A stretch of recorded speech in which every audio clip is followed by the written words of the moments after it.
no funciona.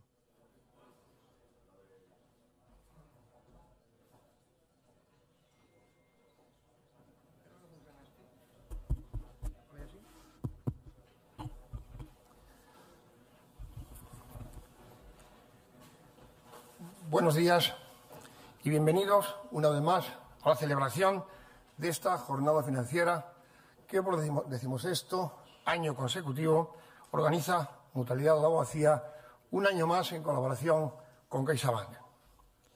Vaya, por tanto, para esta entidad y para su presidente, don Jordi Gual, mi agradecimiento por su hospitalidad, por acoger en este foro la celebración de la jornada y hacernos sentir como en nuestra propia casa y cuidar con interés la estrecha y beneficiosa relación financiera y profesional entre CaixaBank y Mutualidad de la Abogacía que se mantiene ya desde hace muchos años. En esta nueva edición, la jornada contará con la presencia de don Antón Costas, catedrático de Economía de la Universitat de Barcelona y presidente de la Fundación Cercle de Economía, que nos expondrá cuáles son las perspectivas de la situación económica de gran interés en la actual encrucijada de ralentización del crecimiento global y en la necesidad de encontrar nuevas fórmulas de estímulo. Posteriormente, un panel de expertos abordará el tema de la economía del envejecimiento, una cuestión de importancia capital para la sociedad en general y muy especialmente para las empresas que desarrollamos nuestra actividad en el ámbito de la previsión social y de las pensiones. La Mutualidad de la Abogacía está especialmente concienciada en colaborar en la investigación y en el análisis de cómo el envejecimiento de la población está desencadenando importantes procesos de transformación y cambio en la economía y en la sociedad. Tanto es así que a finales del pasado mes de febrero anunciamos la creación de la Escuela de Pensamiento de la Fundación Mutualidad Abogacía, un proyecto con el que queremos ampliar nuestro compromiso con la sociedad y con los mutualistas, enriqueciéndolo desde la innovación y la investigación y proyectando esta institución hacia nuevos horizontes. La escuela nace con la vocación de ser un referente de opinión y reflexión independiente e intergeneracional, mediante el que desde diferentes áreas del conocimiento aportará valor a la sociedad en su conjunto en el ámbito de la cultura y de la economía para el envejecimiento. El valor añadido que ha de aportar la Escuela de Pensamiento respecto de otras instituciones que ya abordan el desafío y el logro del envejecimiento es el tratamiento de este fenómeno desde una perspectiva holística e interdisciplinar, ya que, de hecho, la escuela abarcará todas las áreas de conocimiento necesarias para abordar esta realidad de las ciencias actuariales, sociales, económicas, demográficas, la biomedicina, la psicología, la ética, la filosofía, el humanismo o el derecho, entre otras muchas. El envejecimiento de la población preocupa, y mucho, en España y en los países más avanzados. El diagnóstico es prácticamente unánime. El envejecimiento es un desafío, sin duda, el mayor desafío que las sociedades del siglo XXI tenemos por delante. Por anticiparles algunos datos de esta contundente afirmación, y según un reciente estudio de la propia Comisión Europea, la economía del envejecimiento, también llamada Silver Economy, representa ya en la Unión Europea cerca del 30% de su PIB, genera 6,4 billones de euros anualmente y más de 80 millones de empleos. En España, las estadísticas demográficas indican que tendremos una sociedad notablemente envejecida en las próximas décadas.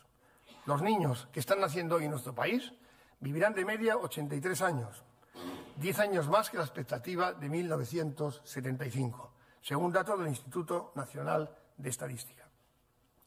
Estas cifras, que nos sitúan como el cuarto país en la clasificación mundial sobre esperanza de vida, y según un estudio de la Universidad de Washington, si la tendencia continúa, España se colocará a la cabeza de esta clasificación en 2040, cuando llevamos 85,8 años de media. El resultado de esta tendencia, por el momento imparable, Es un aumento de la tasa de dependencia definida como la relación entre población jubilada y población activa. El Banco de España, en línea con los datos que le facilitaba hace un momento de la Unión Europea, ha alertado de que esta tasa de dependencia pasará del 25,6% en el año 2018 al 51,6% en el año 2052. Así pues, creo que no es aventurado afirmar que el futuro pertenece a las personas mayores y también que la sociedad todavía no ha percibido ni comprendido las importantes consecuencias de este fenómeno inédito en nuestra historia. Si centramos este desafío en nuestro ámbito de las pensiones y la previsión social, el aumento de la proporción de población anciana y los consecuentes cambios sociales provocarán una seria desestabilización en el sistema de seguridad social y el estado del bienestar, tal como ahora está concebido. No quiero pasar por alto un hecho que me parece especialmente grave en España. Me refiero al fracaso de la Comisión del Pacto de Toledo, evidenciado con la disolución de las Cortes, que no han conseguido consensuar ninguna propuesta después de 3 años de debate y de negociaciones. Me parece decepcionante que un instrumento creado consensuadamente para el debate sosegado y la búsqueda de soluciones para la suficiencia y sostenibilidad del sistema público de pensiones haya fracasado una vez más por la cortedad de miras de quienes no renuncian a vincular el problema de las pensiones con la rentabilidad electoral. Insisto, como ya he dicho en otras ocasiones, en reivindicar el consenso y la responsabilidad en un asunto tan sensible y tan trascendente como es el futuro y el presente de nuestros mayores, cuya dignidad y autonomía económica no deberían nunca estar expuestas a intereses particulares.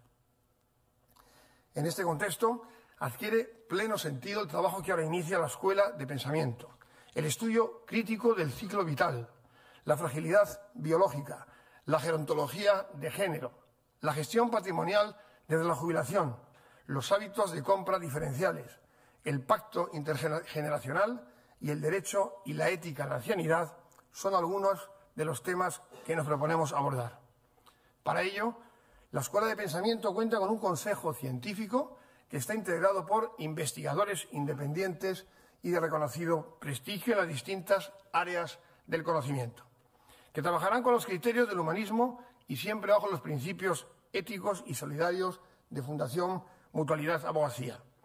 Este consejo científico encarna fielmente nuestra razón de ser, que es el mutualismo como garante de la dignidad de las personas en el proceso de convivencia con el envejecimiento. Solo desde el conocimiento profundo de los problemas económicos que plantea el envejecimiento de la población, de las desigualdades en los diferentes grados de intensidad que se están generando y de la capacidad de respuesta de la sociedad, solo así, insisto, estaremos en condiciones de tomar decisiones orientadas a identificar recursos y oportunidades que puedan garantizar la sostenibilidad del sistema a largo plazo, la cohesión social y la eliminación paulatina de las fuentes de desigualdad. Sabemos que el reto es enorme, pero también lo es nuestra convicción y nuestro deseo de que como sociedad cambiemos el concepto que tenemos de vejez y le otorguemos el valor que se merece. Muchas gracias por su atención y a continuación les dejo con el profesor Antón Costas, que iniciará la primera ponencia. Muchas gracias.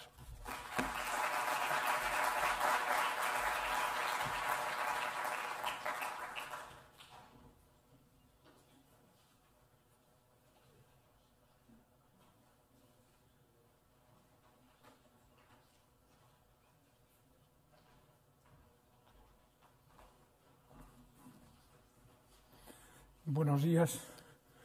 Es un placer compartir este inicio de la mañana con todos ustedes y por eso agradezco a la Mutualidad y a su presidente el honor que me ha hecho para invitarme por el tiempo que tengo, les diría que en términos parlamentarios, a fijar posición, ¿no?, sobre tres cuestiones que he elegido para este inicio, para este comienzo de la mañana.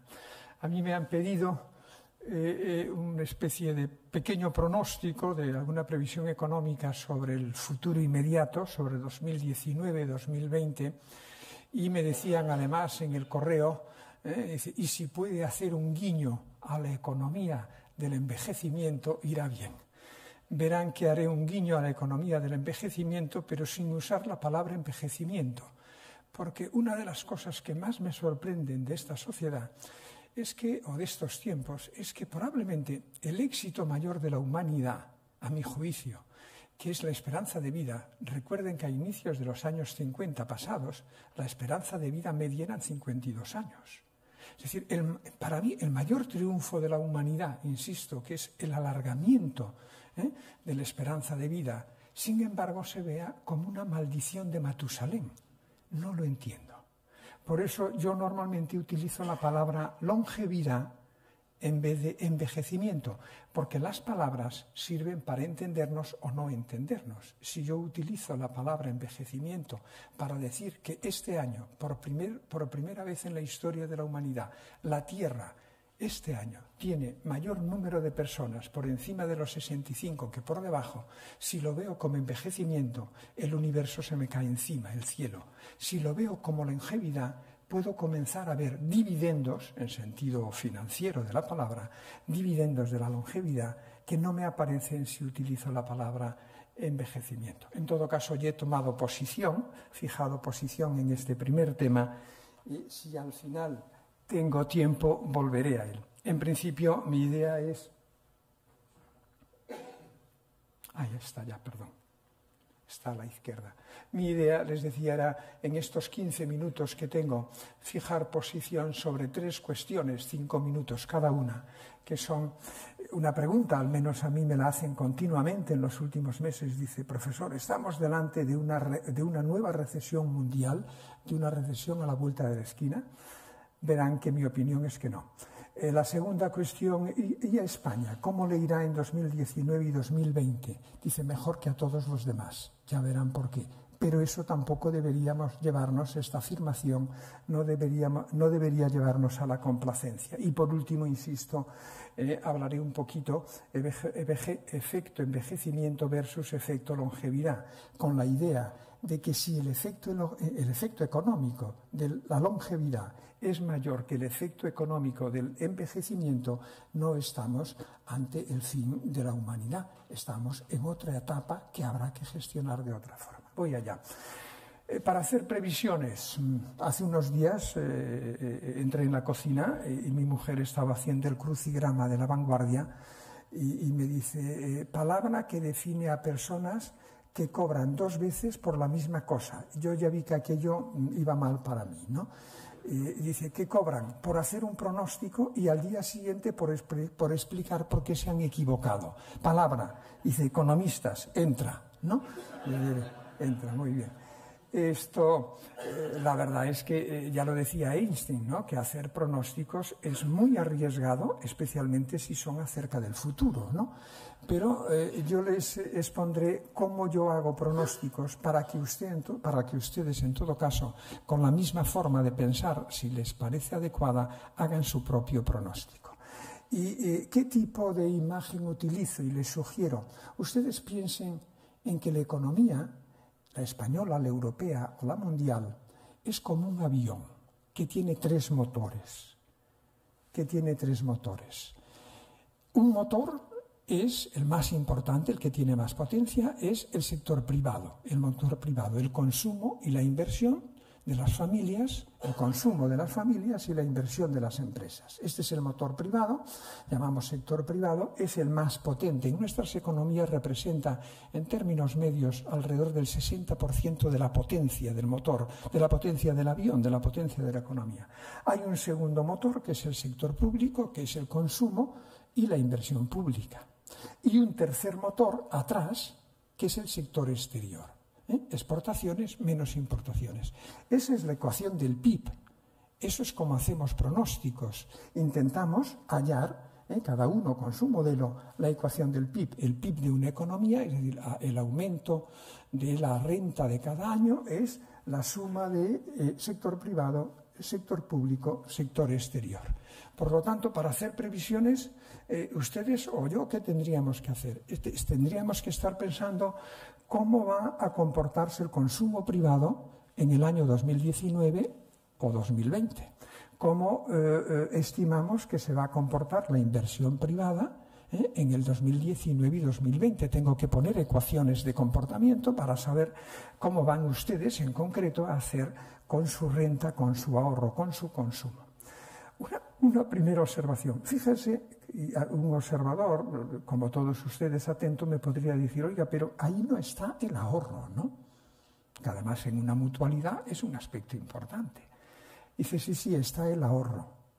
Porque nosotros pensamos que una economía que esté funcionando en el equilibrio, en el buen punto, todo el ahorro va a inversión. Por lo tanto, la inversión que ustedes ven en los dos primeros sumandos es en realidad, si una economía está funcionando en equilibrio, la inversión es la otra cara del ahorro. ¿De acuerdo? Por lo tanto, insisto, si una economía funciona bien y todo lo que ahorra ustedes o el sector público o las empresas, ¿no? Si todo lo que se ahorra, la economía, sus mecanismos consigue llevarlo a inversión, dice estupendo, esto va bien. ¿De acuerdo? Lo que les sugiero es lo siguiente. ¿Están seguros de que en este momento, en España, en Europa, a nivel mundial, todo el ahorro que se genera va a inversión? Porque si todo el ahorro, piensen en casos concretos, ¿no? Ustedes mismos, si todo el ahorro no va a inversión, vamos a tener un problema con el avión, vamos a tener el problema con la economía, porque el sumando inversión privada, inversión pública, va a ser inferior al ahorro que tiene la economía. Ahí, si esto se produce, yo voy a ver que la economía, el avión, pierde potencia. ¿Me ven? Bueno, ustedes verán hoy en los periódicos esta mañana que ayer el Fondo Monetario Internacional ha revisado sus previsiones para la economía mundial y entre ellos para la española, y verán en esas previsiones hoy al leer la prensa que el fondo rebaja su previsión de crecimiento mundial de la Unión Europea, de la zona euro y también de España. Lo mismo ha hecho hace unas semanas la OCDE. Y lo mismo han hecho otros organismos de previsión. Por lo tanto, la idea es la economía mundial, la economía europea, la economía española, están perdiendo pistonada, están perdiendo fuerza. Mi pronóstico. Estamos ante un cambio de marcha, estamos ante una reducción de la marcha, no estamos ante un frenazo. Y si viniese un frenazo, es porque las autoridades responsables de la política macroeconómica lo habrían hecho mal, como lo hicieron mal en 2008. La economía, ese avión, no tiene por qué aterrizar y mucho menos desplomarse violentamente por el hecho de que haya una cierta ralentización de la economía, es decir, insisto, una reducción de la marcha de cuarta a tercera, pero en modo alguno un frenazo y en modo alguno poner la marcha atrás, que sería una recesión. ¿Ven? Pero, insisto, mi primera conclusión, es muy importante saber si en este momento la inversión está coincidiendo con el ahorro. Y los datos que tenemos es que no. Estamos asistiendo a un hecho desde hace años, no desde ahora, estamos asistiendo a un hecho que es más intenso de lo que se esperaba, que es que la inversión de las empresas es muy inferior al ahorro de las empresas.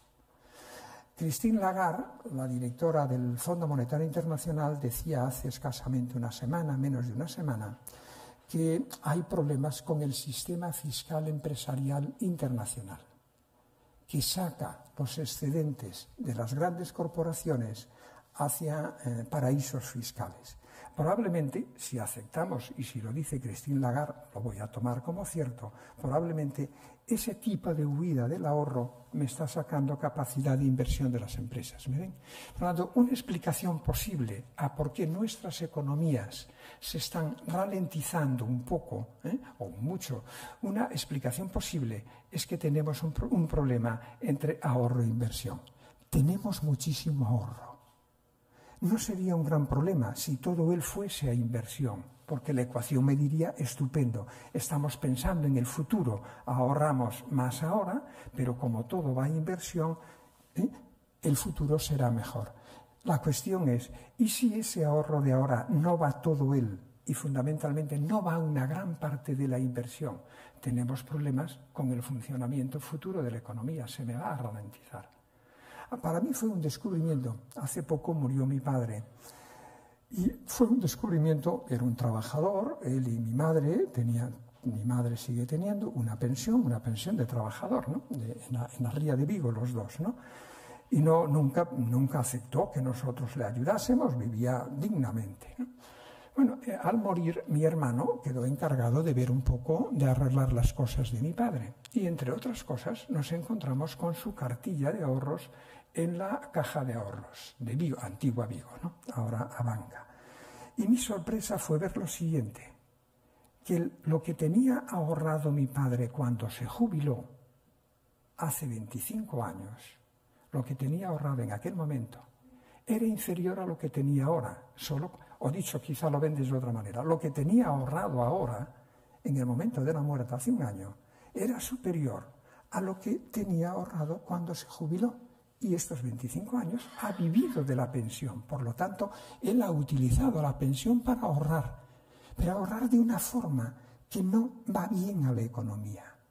¿Por qué la gente ahorramos tanto cuando somos mayores? Probablemente porque tenemos un elemento de incertidumbre muy fuerte. Si no tuviésemos ese elemento de incertidumbre cara a nuestra esperanza de vida alargada, probablemente ahorraríamos menos, tendríamos o más consumo de la economía, más potencia por la vía del consumo, o sencillamente que ese ahorro vaya bien e inversión. Aquí tenemos un problema, ¿de acuerdo?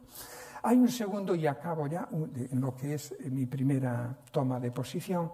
Hay un segundo elemento que es el que más se utiliza ahora en las explicaciones para explicar el por qué nuestras economías se están ralentizando. Y los dos argumentos básicamente son la política comercial de Trump, la idea de que estamos entrando en una guerra proteccionista, en una guerra comercial, y el Brexit. Y si quieren ustedes, añadido a eso, un tercer elemento que serían los populismos políticos de tipo autoritario, que es a los que yo les temo, ¿no? Dice, vamos a ver, aquí solo un apunte para ustedes, para que lo piensen. Miren, a veces en el lenguaje corriente utilizamos de forma indistinta la palabra riesgo y la palabra incertidumbre como elementos indistintos. Hay mucho riesgo, hay mucha incertidumbre. Para un buen economista, esas dos palabras remiten a dos circunstancias, a dos comportamientos económicos que son radicalmente diferentes. El riesgo no frena una economía, de la misma manera que el riesgo no nos frena en nuestras vidas. La incertidumbre sí que nos frena. Por lo tanto, es conveniente un pequeño apunte para distinguir entre riesgo e incertidumbre. Estando en una mutualidad, creo que tiene sentido. El riesgo son circunstancias que cada uno de nosotros puede anticipar. Yo puedo tener un accidente de aviación, yo puedo tener un accidente de coche. Yo, si estoy trabajando en Inglaterra, puedo tener un problema con la cotización de la libra respecto al euro. Pero estos son eventos que yo puedo, si hago un buen análisis de riesgos, puedo anticipar perfectamente. Y como la economía tiene mercados, es decir, instituciones, a las que si yo voy a pedir que me cubran ese riesgo, me lo cubren pagando una prima, dice, oye, que yo no quiero tener el riesgo de que se me queme mi vivienda. Dice, muy bien, deme los datos de su vivienda, me dice la empresa de seguros, el mercado. Les doy los datos y me dice, mire usted, la probabilidad de riesgo de su casa es esta, y esa probabilidad es esta prima. Yo compro la prima si puedo y me he cubierto del riesgo y sigo funcionando exactamente igual. ¿Tengo miedo a una enfermedad? Pues puedo comprar un seguro, un seguro de enfermedad. Es decir, el riesgo no frena la vida económica, excepto para aquellas personas que sus recursos no les permitan comprar esa prima de cobertura de riesgo. Pero voy de momento a dejarlos de lado, digo, el riesgo no frena, la incertidumbre sí. ¿Por qué? Porque la incertidumbre es un evento, es una circunstancia en la vida. Imagínense que es como una niebla densa. Ustedes van conduciendo en un coche bueno, a la velocidad límite, saben que tienen un riesgo, pero ustedes se consideran buenos conductores, tienen un seguro en el automóvil, ustedes siguen. Pero imagínense que de pronto entran en una zona de densa niebla. Ustedes no saben prever, anticipar qué es lo que puede haber detrás de esa niebla. Un precipicio, un carro de bueyes allí parado, no sé lo que hay. Cuando uno no sabe anticipar los posibles eventos futuros, no hay nadie al que pueda ir diciendo cúbrame usted de un evento que yo no sé cuál es. Dice, hombre, no puedo. Fíjense, la incertidumbre frena.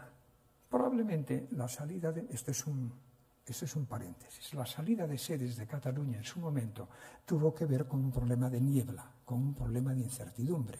Te frenas porque hay niebla y si ves que al lado hay una carretera que está despejada, dices, coges la carretera de al lado. La incertidumbre es un elemento muy potente, pero la incertidumbre no la tenemos los economistas, aunque Keynes nos advirtió en el año ya 27, nos advirtió de la importancia del escaso conocimiento a futuro que tenemos de la incertidumbre. En los modelos macroeconómicos de previsión no sabemos meter la incertidumbre. Por lo tanto, Brexit, posible guerra comercial o populismos son elementos de incertidumbre que cada pronosticador, cada economista, cualquiera de ustedes, valorará de forma diferente. Y si valora de forma diferente, la ecuación del PIB, el motor del avión, se comportará de forma diferente. ¿Ve? Por eso hay pronósticos diferentes. A mi juicio, insisto, acabo aquí, en este primer punto, a mi juicio, en la economía europea ni en la economía mundial, si se gestiona bien la situación y las incertidumbres, no estamos ante un frenazo o una marcha atrás, que sería una recesión, sino ante una reducción de la marcha. Pasaremos de cuarta a tercera o de tercera a segunda, pero no veo, insisto, excepto si se hacen mal las cosas, no veo que haya problemas de ese tipo. El segundo, les decía, es ¿y a España? ¿Cómo le irá en 2019? Si ven de nuevo la prensa de hoy, en las estimaciones del fondo, verán que el fondo ha rebajado para el año 2019 y 20 también el pronóstico sobre España, lo baja al 2,1. Yo me voy a atrever a decir lo siguiente, la economía española en el 2019 crecerá por encima del 2,5. Es una diferencia tremenda, que o yo ya vengo esta mañana habiendo tomado algo raro, ¿no? O tengo que estar valorando de forma diferente el comportamiento de mi economía. Ustedes recuerdan a final del 2019, cuando tengamos los datos a comienzos del 2020 y sepamos cómo se ha comportado la economía española, miren si ha ido a un 2, como dice el fondo o la OCDE, o si ha ido hacia un 2,5, como digo yo. ¿Por qué motivo considero que la economía española... Por lo tanto, estoy diciendo, estamos asistiendo y vamos a asistir a un desacoplamiento, a un decoupling, a un desacoplamiento entre la economía del euro y la economía española y la economía mundial. Y veremos a la economía mundial crecer 2019 y probablemente 20 mayor. ¿Por qué motivo? Mire, los pronósticos en general se hacen con tasas de crecimiento trimestral anualizadas. No sé si me lo entiende. Es decir, lo que se hace es estimar tasas de crecimiento anual. Pero si se hiciese como se hace en Estados Unidos, si se trabajásemos con tasas intertrimestrales, es decir, viendo qué sucede en cada trimestre con respecto al anterior y llevándolo a tasa de un año, que es lo que se hace en Estados Unidos, veríamos cosas que no eres capaz de ver en el comportamiento de las tasas anualizadas.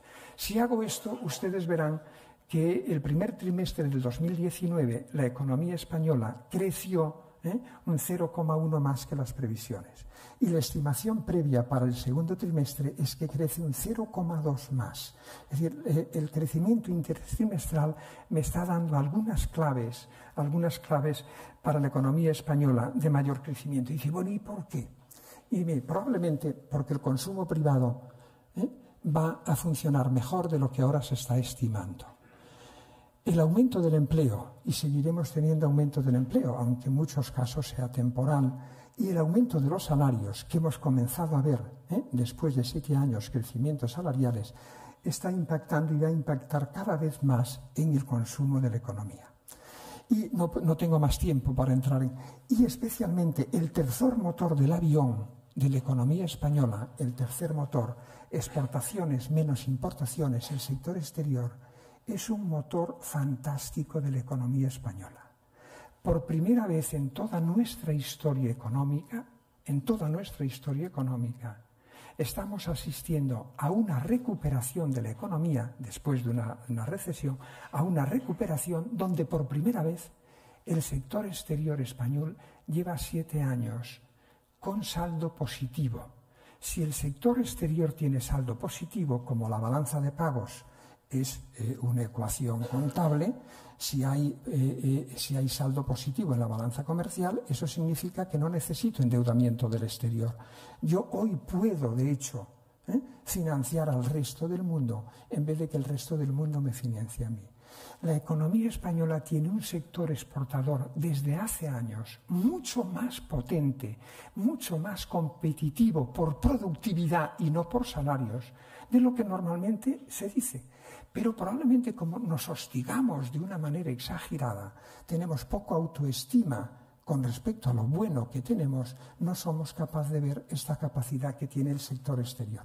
Y a la vez, como el déficit público es relativamente manejable y el endeudamiento de las familias está en este momento prácticamente a nivel medio de la zona euro, la economía española, a mi juicio, en 2019 y 2020 funcionará mejor que el resto de las economías.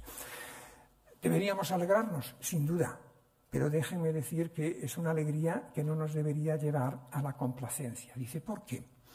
Porque uno de los problemas de nuestra economía es que somos una economía bipolar, muy bipolar, es decir, maníaco-depresiva. Tenemos fases de euforia muy fuerte, más que las de los demás países, y fases de depresión. El capitalismo es maníaco-depresivo, pero nosotros lo somos un poco más, y fases de depresión. Fíjense, nos sucedió en los 80. Fue la economía europea que más, de hecho de la OCDE, que más creció y que más empleo creó. Cuando llegó la crisis de los 80, fue la economía de la OCDE que más se desplomó, que más desempleo destruyó, por lo tanto, desigualdad y pobreza, y que más tiempo estuvo en el fondo del pozo. ¿De acuerdo? Años 90. Volvimos a ser la economía que más crecimos, insisto, y que más creamos empleo. Viene la crisis de los 90, nos desplomamos con mayor intensidad y destruimos más empleo, por lo tanto, pobreza y desigualdad que los demás países. Inicios de este siglo, ahí ya tendrán la memoria más fresca. Fuimos el país que más crecimos, y que más empleo creamos. Cuando llegó 2008, fuimos el país de la Unión Europea, dejando de lado a Grecia, que más nos desplomamos y más desempleo creamos, y que más tiempo, y esto es clave, no tengo tiempo para decirles, la pobreza viene de ahí, y que más tiempo estuvimos en el fondo del pozo. Cuando una economía está en el fondo del pozo en recesión 4 o 5 años, es que los responsables de gestionar la economía no lo están haciendo bien.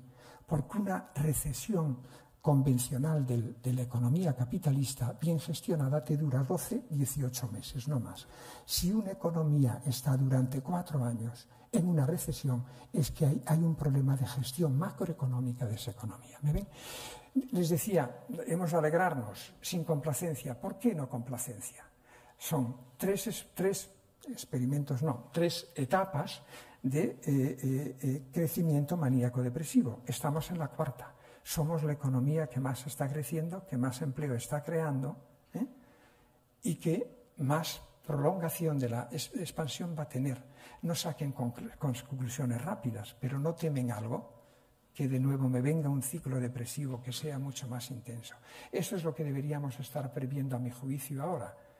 Que tenemos una buena situación económica, estamos bien, pero a lo mejor no vamos tan bien hacia el futuro si no somos capaces de gestionar ese ciclo de caída. ¿Me ven? Esto sería el no caer en la complacencia, y creo que se puede hacer, pero tengo que acabar. Estoy en los 17 minutos. Esto eran... Y por último, economía del envejecimiento. Vamos a ver, yo ya fijé posición al inicio. Yo me he negado, y tengo entre ellos en la Fundación del Círculo de Economía un grupo de trabajo sobre sociedad longeva, no sociedad vieja. Les decía, yo me niego a utilizar la palabra envejecimiento para definir lo que considero que es el mayor éxito de la humanidad, el posponer nuestra muerte, el aumentar nuestra esperanza de vida. Y sin embargo, me sorprende que se ve en general la forma en cómo se aborda, tanto en ámbitos públicos como en ámbitos privados, se ve como una maldición de Matusalén. Dice, yo no lo entiendo, porque yo le veo dividendos a la longevidad. Yo ya pasé de los 65, yo tendría que estar jubilado. Yo no estoy jubilado y no quiero jubilarme. No quiero que me jubilen, ni los médicos que me atienden quiero que me jubilen, ¿no? Dice, es importante esto. Y esto lo pueden comprender de una manera. Bueno, mi ecuación es esta. Dice, miren, nosotros tenemos que calcular cuáles son los efectos del envejecimiento, porque los hay. Y esos efectos impactan sobre muchas cosas, sobre nuestra economía y sobre nuestras instituciones de previsión. De acuerdo. Ya lo veo. Dice, pero yo tengo también que calcular los efectos de la longevidad. Y si los efectos de la longevidad positivos son mayores que el efecto envejecimiento, yo puedo llegar a pensar que los dividendos que me vienen de la longevidad me servirán para cubrir los costes que me vengan del envejecimiento. ¿Me ven la idea? Y creo que es así. Hay muchos factores para hacer esa ecuación, muchos. Yo aquí por tiempo, solo les voy a plantear una pregunta. ¿De dónde vienen, en términos económicos, de dónde vienen los miedos al alargamiento de la esperanza de vida? Básicamente, no digo únicamente, básicamente de la idea de que los mayores son menos productivos, los mayores son mayores en ese sentido, son menos productivos que los jóvenes. Probablemente si hiciésemos una encuesta rápida aquí, el resultado sería que mayoritariamente me dirían que son menos productivos. ¿Ustedes saben que no hay evidencia empírica de eso? Evidencia empírica es evidencia en empresas. No hay evidencia empírica de que los mayores sean menos productivos en términos fabriles, en términos empresariales, que los más jóvenes. Y hay algunos experimentos excepcionales de Volkswagen, del Deutsche Bank, de otras empresas, donde muestran que equipos en las empresas que mezclen personas mayores de 65 años con personas más jóvenes, el equipo, no cada uno de ellos, el equipo aumenta de productividad. Y los estudios están hechos, se pueden acceder a ellos. Por lo tanto, la idea básica, que es que el aumento de la esperanza de vida es peligroso para la economía, el avión en ese sentido perdería potencia, o las instituciones de previsión, la idea mala, la perversa, viene fundamentalmente de la pérdida de productividad. Yo lo que les llevo a su ánimo es que no hay evidencia empírica de eso. Y acabo. ¿Y por qué motivo? Dice, miren, los economistas estamos acostumbrados, muy familiarizados en hacer este tipo de operaciones, que es, imagínense, un coche, un SEAT 600 de 1960 es más barato o más caro que un SEAT actual. Y la respuesta, veo los valores, cuánto en pesetas valía ahora, cuánto vale en euros pasado a pesetas, y dice, no, es más caro ahora que antes. Dice, los economistas estamos muy acostumbrados a restarle el efecto precios, inflación, al valor de las cosas, ¿de acuerdo? Y cuando hacemos eso, comprobamos que los coches hoy son mucho más baratos de lo que lo eran, en términos de capacidad adquisitiva para las familias, de los que lo eran en 1960. ¿Por qué no hacemos hoy lo mismo con las personas? De hecho, está hecho. ¿Cuál es la productividad o la calidad de vida, las condiciones de vida de una persona de hoy de 70 años? Según me dicen los que se dedican a esto, es equivalente a la de una persona de 60 años en el año 1960. Es que somos otro tipo de personas en general, somos otro tipo de personas. Por lo tanto, yo tengo que estar viendo la economía no tanto en términos, o al menos no solo en términos de economía del envejecimiento, sino también en términos de economía de la longevidad. Y si sabemos gestionar esta situación, mi idea A lo mejor es wishful thinking, una ilusión, pero creo que no, porque ya he pasado los 65 años y no he bajado mi actividad. Y supongo que muchos de ustedes, la mayoría de ustedes, están en igual situación. Este es mi último mensaje de esperanza. Muchas gracias por la atención.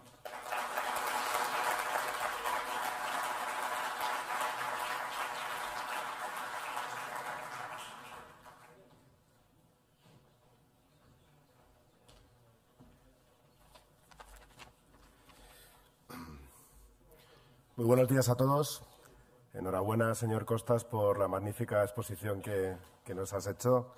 Y bueno, más allá de que llamemos economía del envejecimiento o economía de la longevidad, lo que sí podemos estar todos de acuerdo es que es uno de los grandes desafíos de nuestra sociedad. Como decía bien el presidente, don Enrique, es quizá el mayor desafío del siglo XXI, de las sociedades desarrolladas del siglo XXI. Y me atrevería a decir que incluso aún superior al reto tecnológico y digital que estamos afrontando y del que todos no tenemos ninguna duda de que efectivamente nos preocupa y quizá nos esté ocupando a todos. Tal es la envergadura, entendemos, del reto del envejecimiento que quizá nos planteamos que debemos repensar y reformular lo que es la estructura de sociedad que tenemos a día de hoy, lo que es la estructura del estado de bienestar. ¿Por qué? Porque es verdad que la esperanza de vida crece, que cada vez somos más longevos, pero también somos una sociedad cada vez más envejecida. Son dos términos que entendemos que no son contrapuestos, que son complementarios. Y dicho esto, tenemos que pensar en que estamos haciendo una visión casi exclusivamente economicista, es decir, reduciendo al mínimo lo que es un desafío de tal envergadura. Es decir, no debemos pensar solo en el reto de las pensiones, en el reto de la suficiencia o sostenibilidad del sistema público. Tenemos que pensar mucho más allá, tenemos que pensar en que esto es un reto social, es un reto demográfico, es un reto jurídico, es un reto desde el urbanismo, desde la arquitectura, desde el consumo, desde el ocio, desde muchos aspectos muy globales que no estamos abarcando. Este es el reto de nuestra sociedad, este es el reto al que tenemos que hacer frente y esta es la razón de ser y el por qué nace la Escuela de Pensamiento de la Fundación Mutualidad de la Abogacía. Es el reto que tenemos ante nosotros de hacer una sociedad en la cual convivir y vivir hasta los 100 años sea lo habitual, no sea lo extraordinario como hasta ahora. Y esta es la razón de ser, como digo, de la Escuela de Pensamiento, que mejor que muchas palabras, por favor, vemos un vídeo que sirva de presentación en sociedad.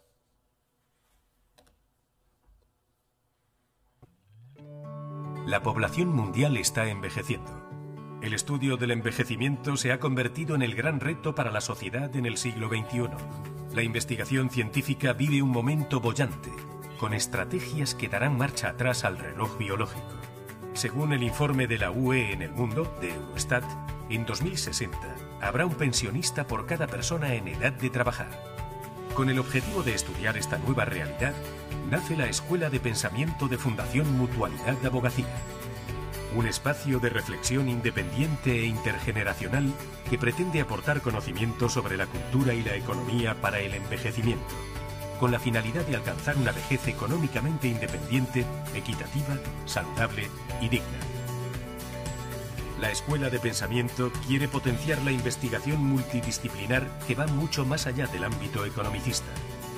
Para conseguirlo, cuenta con un consejo científico formado por expertos altamente cualificados de todas aquellas áreas del conocimiento que afectan a las sociedades longevas, como la economía, la ética, la demografía, las ciencias sociales y actuariales, la medicina o el derecho.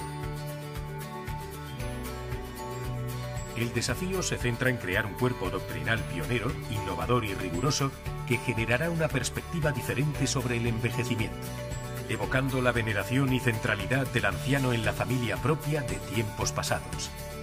Se trata de una nueva corriente de pensamiento positiva de la longevidad que podrá consultarse libremente en su web, integrada dentro de la plataforma online de Fundación Mutualidad de Abogacía. La Escuela de Pensamiento aspira a convertirse en un referente para la sociedad y para todos aquellos agentes con capacidad de influir en la planificación vital de una sociedad cada vez más longeva, aportando dignidad al concepto de ancianidad. Escuela de Pensamiento Fundación Mutualidad Abogacía, Cultura y Economía para el Envejecimiento.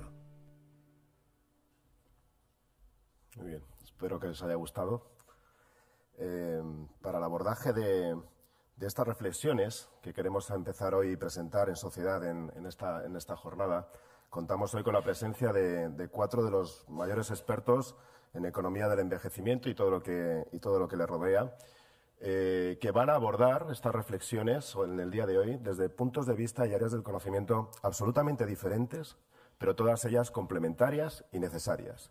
Tenemos invitados que reúnen conocimiento de las ciencias actuariales, de las ciencias económicas, de la biomedicina, de las ciencias jurídicas y, por qué no, también de la ética y el humanismo. Por favor, Antonio, José Miguel, Mercedes, Antonio, adelante.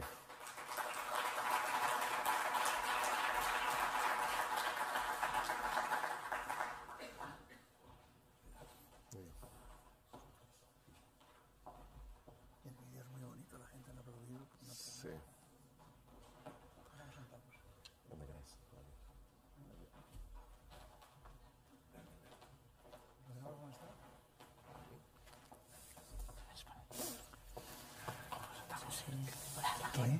¿En medio? Muy bien. Muy bien.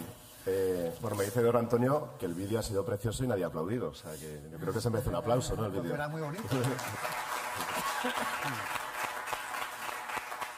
Bueno, antes de dar paso a esta mesa coloquio, quería hacer una breve presentación muy sucinta de sus currículums.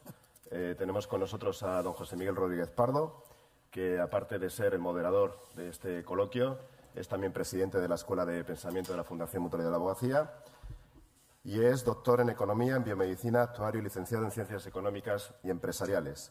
En la actualidad es profesor y coordinador académico del Máster de Ciencias Actuariales y Financieras de la Universidad de Carlos III y profesor de la Facultad de Medicina de la Universidad Complutense, que compatibiliza también con tareas como presidente de la Escuela Financiera y Actuarial del Instituto de Actuarios y es miembro también del Consejo Asesor de la Mutualidad de la Abogacía, además de que ha colaborado en diferentes consejos de entidades financieras y aseguradoras y ha sido en el pasado director general de BBVA Seguros. Tenemos el honor, como digo, de que sea el presidente de nuestra escuela recién creada y que entendemos que tenemos que reflexionar mucho porque ya han salido varios debates, ¿verdad, José Miguel? Sí. Mercedes Ayuso es catedrática de Estadística Actuarial por la Universidad de Barcelona, doctora en Economía y Actuaria de Seguros.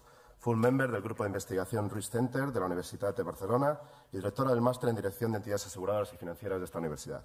Es también miembro del Grupo de Expertos sobre Envejecimiento de la Fundación General CSIC, del Foro de Expertos Instituto BBVA, Pensiones y una eminencia en asuntos de longevidad, dependencia y envejecimiento. Bienvenida, Mercedes.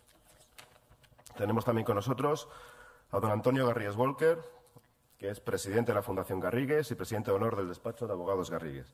Es también patrono de honor de las fundaciones Consejo de España, Estados Unidos, Japón, China y Australia y patrono de la Fundación España-India, además de presidente y consejero de diferentes empresas. En el ámbito académico es doctor honoris causa por la Universidad de Ciencias Empresariales y Sociales de Buenos Aires, por la Universidad Europea de Madrid, por la Universidad Ramón Llull de Barcelona y por la Universidad Pontificia de Comillas. Más allá de estos cargos y reconocimientos, yo creo que todos consideramos a don Antonio como un gran humanista de nuestro tiempo y, por tanto, doblemente tenemos la satisfacción de contar con él en el Consejo Científico de la Fundación Mutualidad de la Abogacía, Escuela de Pensamiento. Y, por último, don Antonio López Farré es doctor en Ciencias Biológicas por la Universidad Autónoma de Madrid y en la actualidad profesor titular de la Facultad de Medicina de la Universidad Complutense. Está acreditado por el Cuerpo de Catedráticos y es académico correspondiente a la Real Academia Española de Medicina. También ha recibido numerosos reconocimientos y premios en el ámbito de la investigación y la biomedicina y, al igual que don José Miguel Rodríguez Pardo y don Antonio Garrigues, tenemos el honor de contar con él en el Consejo Científico de la Escuela de Pensamiento Fundación Mutualidad de la Abogacía. No quisiera despedirle antes sin darle un merecido homenaje a una medalla que le conceden el día de mañana. En concreto, es la Cruz de Honor de Oro de la Sanidad madrileña, que reconoce su brillante trayectoria en el campo de la investigación científica. Muchas enhorabuenas, don Antonio. Y nada, os dejo ya con estos grandes pensadores y sabios del siglo XXI. Muchas gracias.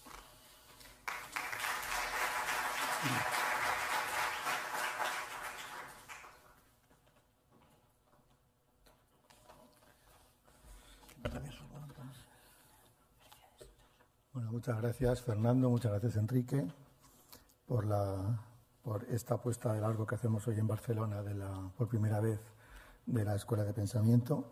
El formato que hemos pensado voy a hacer una primera reflexión para ponernos en contexto de lo que luego van a ser las 3 intervenciones que vamos a desarrollar brevemente. En 10 minutos cada uno tendrá una pequeña intervención que hará reflexiones sobre su campo de conocimiento de lo que a ellos les sugiere la economía del envejecimiento, y luego haremos, por supuesto, un turno de preguntas que estamos a vuestra disposición. Yo lo primero que quiero comentaros, estoy de acuerdo con lo que ha dicho antes el profesor Costa, que dice que, bueno, la verdad es que casi me estropea la presentación, pero bueno, vamos a intentar decir algo diferente, ¿no? Que la longevidad es verdad que es el mayor logro de la humanidad que se ha conseguido hasta la fecha, pero yo añado, y tenemos la suerte de que la podemos nosotros vivir en primera persona. Esto es un hito que no ha ocurrido nunca en la historia de la humanidad y, de hecho, la mitad de las personas que han alcanzado 65 años en la historia de la humanidad hoy están vivas. Esto ya es un dato que empieza ya a darnos referencia de lo que es la relevancia del fenómeno de la longevidad. Hoy en el mundo puede haber 1.000 millones de personas de más de 65 años y en 2050 se calcula que seréis 2.100 millones de personas que tengan más de 65 años. Con lo cual es un tema que, bueno, en aquel día pues lo celebráis vosotros. Otros estaremos oliendo las margaritas por las raíces, ¿no?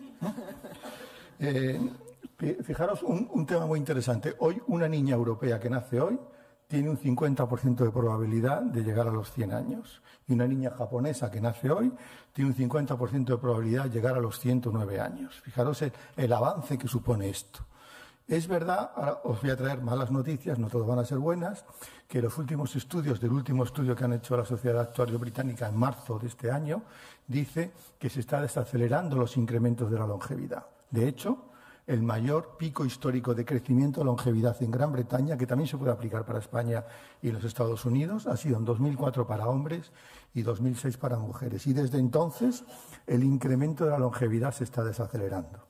Y en el caso de Gran Bretaña, comparado marzo del 2019 con marzo del 2018, la esperanza de vida de 65 años ha reducido 6 meses. Esto es la primera vez que pasa en Gran Bretaña desde la Segunda Guerra Mundial.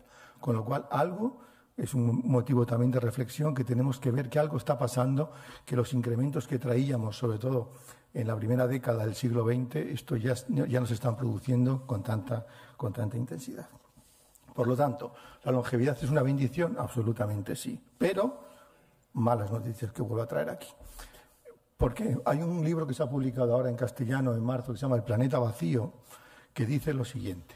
Dice que hoy en el mundo ya hay 24 países que están perdiendo población y que en el año 2050 serán 36 países. Y dice que entre el año 2040 y 2060 la población mundial alcanzará su máximo histórico, que serán unos 9.000 millones, y a partir de ese momento la población mundial empezará a bajar, hasta que en el año 2750 morirá la última persona y será coreana. Bueno, si eso es así, ya nos explicará luego Mercedes cómo se hacen esos cálculos, porque yo no sé hacerlo, ¿no? Seguro que Mercedes sabe hasta el nombre del coreano que va a morir, ¿no? Bueno, dicho esto, para poneros datos en contexto. ¿Y por qué baja la población? Porque es verdad que la longevidad está subiendo, pero no hay relevo generacional. Algunos datos que son sorprendentes. En países como Polonia, el año pasado se cerraron 100 escuelas porque no encontraban niños para que las pudieran ocupar. Italia, en 2015, ha tenido la menor tasa de nacimientos desde la fundación del Reino de Italia en su día, en 1861. Y así podíamos seguir y seguir y seguir. China alcanzará el máximo de su población en 1.400 millones en 2040 y a final de siglo habrá perdido 400 millones de habitantes. Japón, en los próximos 30 años, habrá perdido el 20% de su población. Y en el caso español, en 2080, seremos 5,6 millones de habitantes menos. Con lo cual, aquí nos enfrentamos a un problema diferente. Hoy, el problema de la longevidad y la economía del envejecimiento hay que analizarlo en un contexto de que estamos aumentando cada vez más la población. en edad de envejecimiento, pero dentro de unos 40 o 50 años el problema será otro y habrá que gerenciarlo de otra manera. ¿Y por qué esto es así? Fijaros, en Japón, hoy el 28% de la población japonesa tiene más de 65 años, pero esa población representa el 60% del gasto sanitario en Japón. Y esto es con lo cual, lo que decía antes el profesor Costa tiene la razón, no solo es un tema de longevidad, no es un tema de pensiones, sino que hay que abordar el envejecimiento de una manera mucho más global. Y la tendencia que tenemos ahora mismo en Europa o en España, ya podemos definir la economía española como una economía japonizada. Ya que significa que en los próximos 50 años, hay un estudio muy reciente también de hace 15 días, que prevé que la inflación no será nunca superior de media al 2% hasta el 2050 y tendremos unas tasas de crecimiento en Europa demográficas de menos 3% anuales acumulativos. Esto nos lleva a que, como decía también el profesor Costa, tendremos unos excedentes de ahorros, porque la población de más de 65 años ahorra y no gasta, por un tema que se llama la contracción al consumo, y lo que significa que no encontramos inversión para equilibrar la demanda ahorro-inversión. Un dato muy interesante que ha salido hace 15 días dice que la cohorte de menos de 30 años en España, sobre la renta disponible, la fracción de renta disponible destinada al ahorro, las personas de menos de 30 años desahorran, tienen un menos 4,5%, es lógico porque están endeudadas, pero la cohorte de más de 65 años tiene un nivel de ahorro sobre su renta disponible del 26%. En España, en Francia es un 34%. Esto quiere decir que están produciendo excedentes de ahorro y cada vez más que no encuentran el reflejo en la inversión. ¿Y esto por qué es relevante? También porque ahora que acabamos de celebrar el centenario de la Ley de Retiro Obrero, que es el centenario de la ley que fue el 11 de marzo de 1919, en el que se establecía la edad de jubilación a los 65 años y una peseta diaria de jubilación, esto nos está produciendo el fenómeno de la longevidad, tensiones en la sostenibilidad del sistema de reparto público, que es el que tenemos en España. Por un lado, tensiones porque cada vez somos más longevos. Por otro lado, por la parte de los potenciales ingresos, hay como 3 vías que dicen los demógrafos. Aquí tenemos a Mercedes, que luego nos ilustrará. Tenemos 3 vías para solucionarlo, para garantizar los ingresos. Uno es mayor población activa. Aquí tenemos el problema que los salarios son muy bajos, entonces no son suficientes para atender los pasivos crecientes. El segundo es un tema que es controvertido y es una corriente de opinión muy reciente que dice que el incremento de la tecnología en sociedades súper envejecidas no genera incremento de productividad que es necesaria también para la sostenibilidad del sistema. Y luego la tercera fuente de potencial ingreso son los impuestos, y aquí siempre hasta los agentes sociales tienen sus ciertas dudas si es conveniente o no financiar con impuestos la pensión, porque entraríamos en un oxímoron por el cual yo soy pensionista, pago impuestos para cobrar mi propia pensión. Entonces eso también hay una cierta reticencia. Por la parte de los 65 años, fijaros, los 65 años de 1915, hoy en términos de porcentaje que llegaba de población a los 65 años, que era el 32%, hoy significaría los 91 años. En conclusión, los 65 años es un artificio que no significa absolutamente nada, ni en términos biológicos, ni en términos de capacidad intelectual o en términos de capacidad productiva, como decía Antón Costa. Es un convenio que lo arrastramos desde la época de Bismarck y que conviene ser reformulado. Igual tenemos que pensar en la gran edad o en una edad de jubilación que coincida con un declive biológico, que luego Antonio López Farré nos dirá si es posible encontrar con algún tipo de medida el algoritmo que nos mida que yo he entrado hoy en un declive biológico que me facilite o que me permita entrar en la jubilación. Y entonces entramos también en el mundo de lo que llaman la silver economy. No, dicen algunos, esta palabra es odiosa, dicen nos estamos silverizando, ¿no? Que no silvestrizando, silverizando, ¿no? ¿Esto qué quiere decir? Que la economía cada vez tiene más peso, ya lo ha dicho antes Enrique, cada vez más peso tiene la economía de la tercera edad en el total de la economía. Pero un dato que también ha pasado muy inadvertido, que lo ha publicado las autoridades europeas, dicen que los 5,5 millones de empleos que se han creado en la Unión Europea en los últimos 5 años, la cohorte que más ha crecido con diferencia es la de 65 años y más.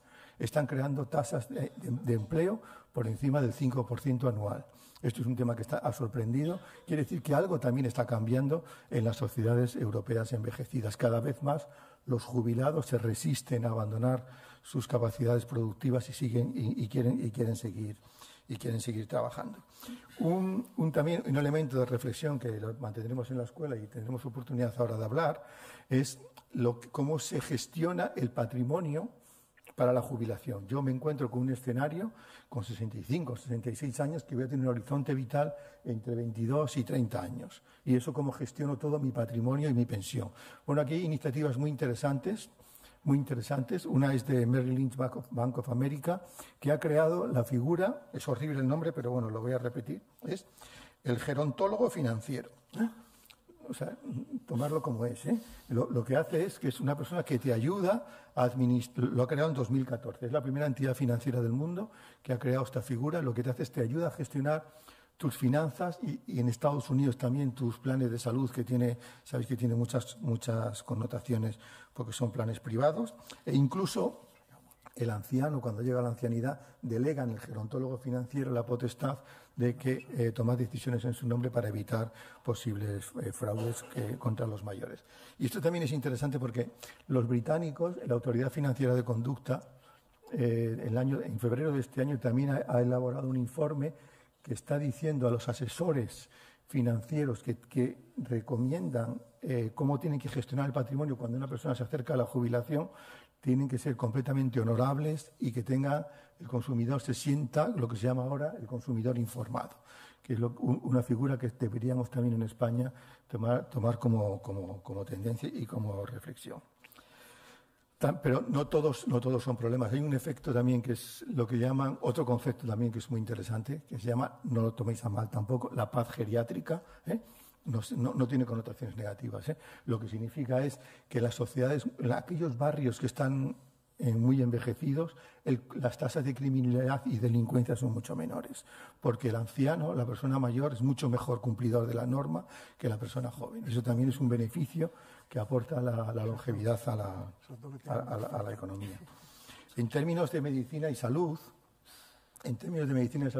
ahora el profesor López Farré nos comentará.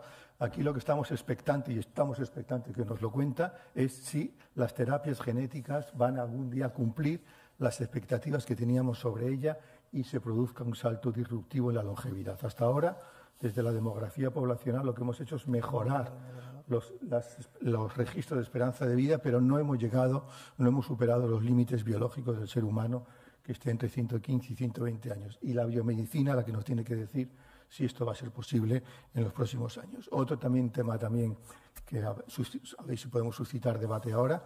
El profesor José Luis Cordeiro del MIT sugirió en la nueva clasificación de enfermedades internacionales que se realizó en el año 2018, sugirió que el envejecimiento fuera considerado como una enfermedad. Esto que nos puede parecer una frivolidad de alguna manera, esto tiene mucho fundamento médico y mucho fundamento también para la sostenibilidad de las pensiones. En esta fase no lo ha conseguido, pero la OMS, la Organización Mundial de la Salud, se ha comprometido a crear un grupo de trabajo 2019-2023 para estudiar este tema. Bueno, y ya por terminar y dar paso a la mesa, nos hablará ahora el profesor Antonio Garrigues, nos va a hablar del humanismo, la ética y el derecho. Si estamos o no ante una sociedad que esté caracterizada por el edaísmo, por la discriminación por razón de la edad. Un estudio de esta semana dice que el 30% de las ofertas de trabajo en España son discriminantes por razón de la edad. Tenemos que reformular el concepto de dignidad de la persona, que por mucho que creamos no hay una unicidad de criterio por parte desde la filosofía, incluso desde la ética, incluso el concepto de la calidad de vida, que eso nos interesa mucho en la escuela, trabajar sobre el problema de la calidad de vida, porque la calidad de vida en el fondo no deja de ser un constructo social que tenemos que ser capaces de darle valor, porque cuando dice el anciano tiene que tener suficiente calidad de vida, queremos entender qué es eso de calidad de vida y cuál tiene que ser los parámetros económicos que nos garanticen que una persona la acompañamos desde los 65 años hasta que fallezca con una suficiente dignidad. Y dicho esto, ahora yo me siento y lo que vamos a hacer es reflexionar en 10 minutos cada uno para que nos hagan su aportación.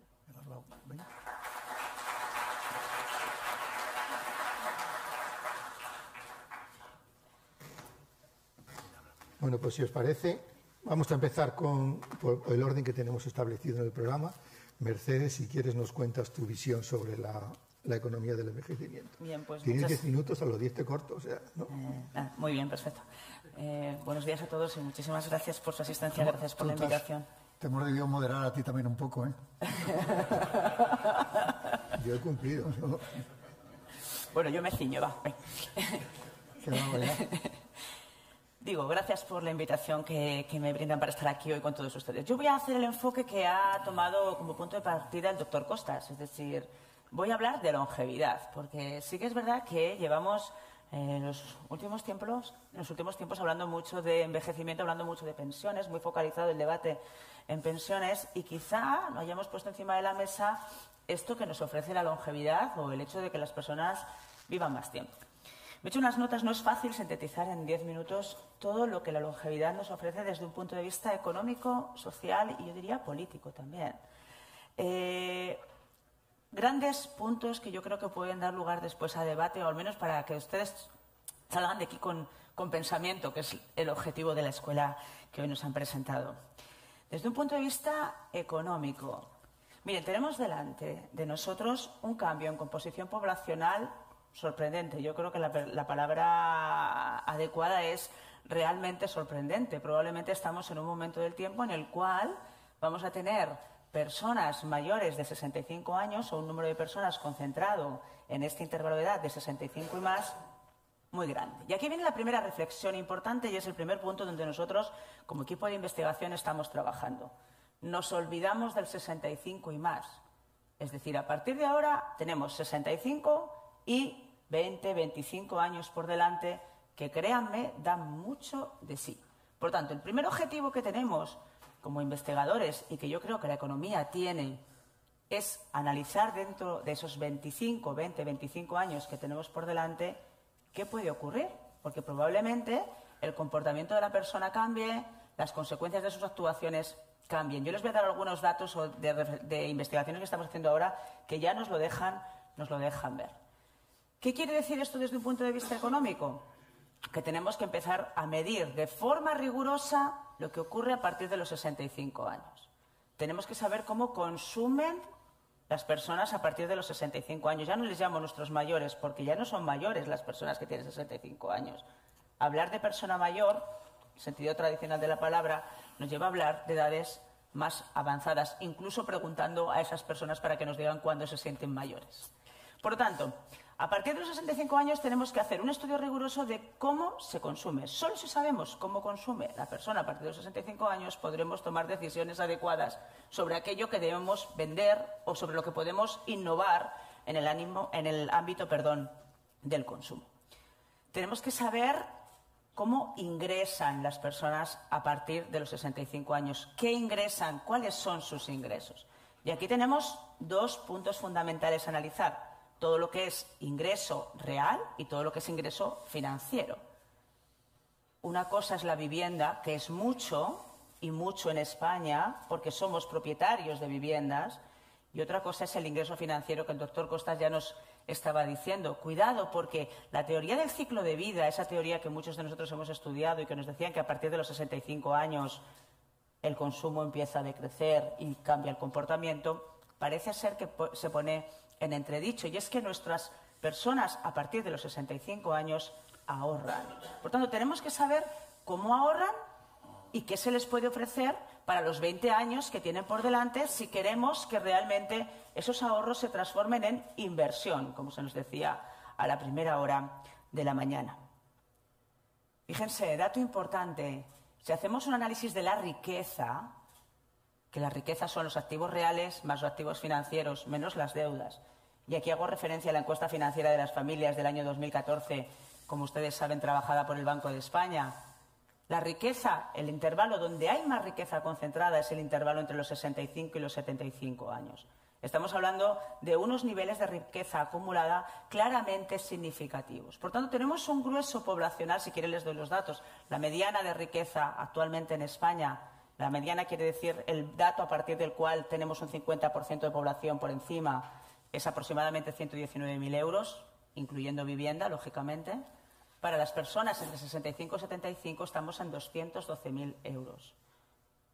Y repito, es el intervalo con mayor porcentaje de riqueza acumulado. Por lo tanto, tenemos delante de nosotros una franja de edad, 65-75, que a la economía puede aportarle mucho. A partir de los 75 también. Lo que pasa es que a partir de los 75, y cojo este dato por esta edad, casi me atrevo ya a decirla, porque sí que es verdad que en diferentes investigaciones que hacemos se marca cambio de tendencia a partir de los 75 años. Los 75 años ya son edades en las cuales la persona puede tener, pues, por ejemplo, necesidades de ayuda, necesidades de apoyo. Puede ser que su gasto sea superior al que ha venido sufriendo o manifestando con anterioridad. Les podría hablar de muchos más temas. Por ejemplo, un tema muy importante dentro del análisis económico, en la cultura de la herencia, el análisis de las herencias. La herencia, que es algo que parece que sea una palabra, da muchísimo a nivel económico. Pues piensen ustedes el efecto que tiene el desplazamiento de esperanza de vida, el hecho de que las personas vivan más tiempo, sobre quién recibe la herencia. Es que resulta que cuando muere la persona mayor, ahí sí que podemos llamarla mayor, la herencia la recibe probablemente una persona que, si no está muy cerca de esos 65 años. Por tanto, fíjense cómo poco a poco se va acumulando la riqueza en ese intervalo, y de ahí la relevancia para la economía que les estoy manifestando. Desde el punto de vista asegurador, un poco porque estamos con la mutualidad de la abogacía y un poco porque es un ámbito al que muchos de nosotros nos dedicamos pues prácticamente todas las horas del día.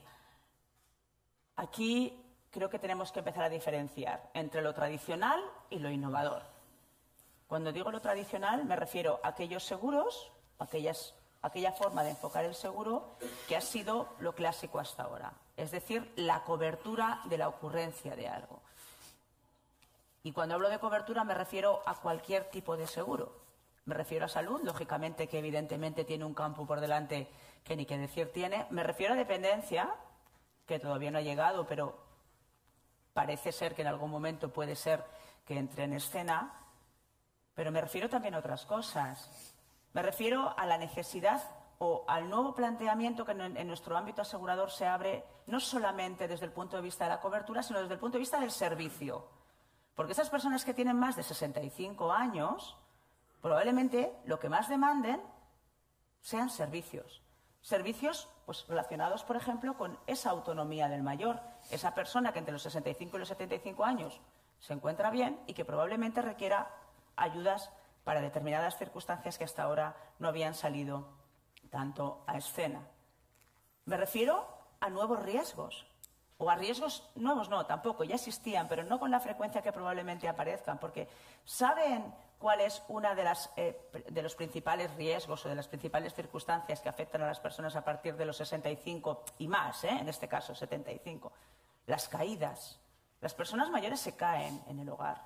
Y de hecho, si miran datos del ámbito sanitario sobre por qué o cuál es la causa fundamental de entrar una persona en un centro de convalescencia, es una rotura de fémur. Estas personas probablemente sigan manifestando ese hecho porque, bueno, es probable que una persona mayor tenga un riesgo de caída mayor que una persona más joven. Tenemos que pensar en estas palabras, en la autonomía del mayor, en el servicio que la compañía o que la empresa como tal puede ofrecer. Pero es que además los riesgos tradicionales también cambian. Y aquí sí que les digo resultados recién sacados del horno, ahora mismo bajo revisión en revista. Resulta que el seguro del automóvil, nuestro seguro del automóvil, que es el seguro por excelencia en este país, básicamente porque es obligatorio, está muy acostumbrado a trabajar con unos factores de tarificación, unos factores de riesgo, entre los cuales, como no, la edad del conductor es fundamental. Pero es que resulta que ahora hay muchas personas de más de 65 años que conducen el vehículo. Y más que va a haber. Porque de momento no tenemos un límite ahí establecido como tal, como edad máxima de conducción. Sí que hay unas revisiones, pero lo que es cierto es que el censo de conductores con 65 y más años está creciendo. Si tuviera tiempo les enseñaría las gráficas para que lo vieran con datos directamente de la Dirección General de Tráfico. ¿Qué ocurre cuando modelizamos la severidad de los accidentes para estas personas? Pues que hay un cambio tendencial, hay un cambio entre los 65, 75 y 75 en adelante. Dicho de otra manera, la severidad de los accidentes de tráfico no es la misma para personas entre 65 y 75 que 75 y más. La severidad es mucho mayor para las personas de 75 años y más. La probabilidad de que la persona muera es más alta. Ella y los acompañantes, porque ¿quién va en un vehículo con una persona mayor de 75 años conduciendo? Piensen ustedes. ¿Qué ocurre con el seguro del hogar? Pues pasa exactamente lo mismo.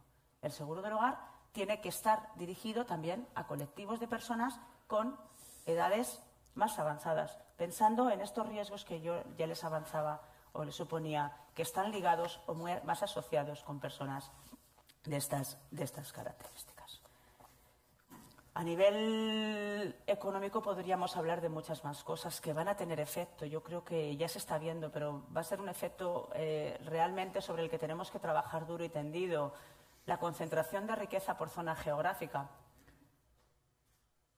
El hecho de que haya zonas que se queden con despoblación, hay que medirlo y hay que medirlo con seriedad, porque no solamente implica una pérdida de riqueza en demografía, puede implicar también una pérdida de riqueza económicamente hablando, porque la inversión que se ha hecho en esa zona pasa a valer mucho menos de lo que valía. Evidentemente, esa población puede que se desplace a otro sitio, y ahí utilizo el término concentración de riqueza por zona geográfica, pero incluso sobreconcentración.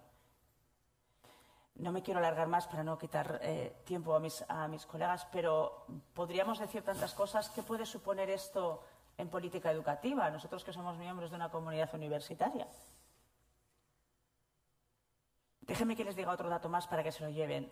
Ahora mismo tenemos prácticamente 9 millones de personas mayores de 65 años. En el 2033, y aquí me ciño a datos del Instituto Nacional de Estadística, con mayor o menor error, estamos hablando aproximadamente de 12 millones de personas mayores de 65 años. En el 2060, 68, ellos van cambiando el ámbito de proyección o la anchura de la proyección. Estamos hablando de prácticamente 15 millones de personas mayores de 65 años. ¿Sabe qué va a pasar en las edades antes de esos 65 años? Es decir, ¿qué pasa desde los 50 hasta los 65? Lo digo para que vean también que el pro-jubilación que decimos nosotros, no solamente la edad de jubilación y el post-jubilación. ¿Qué pasa antes de la jubilación, desde los 50 hasta los 65? Cuando la población realmente acumula riqueza de manera fuerte. Pues fíjense, se prevé que en el 2000, para sintetizar, y aquí tengo muchos datos que los llevaba aquí preparados,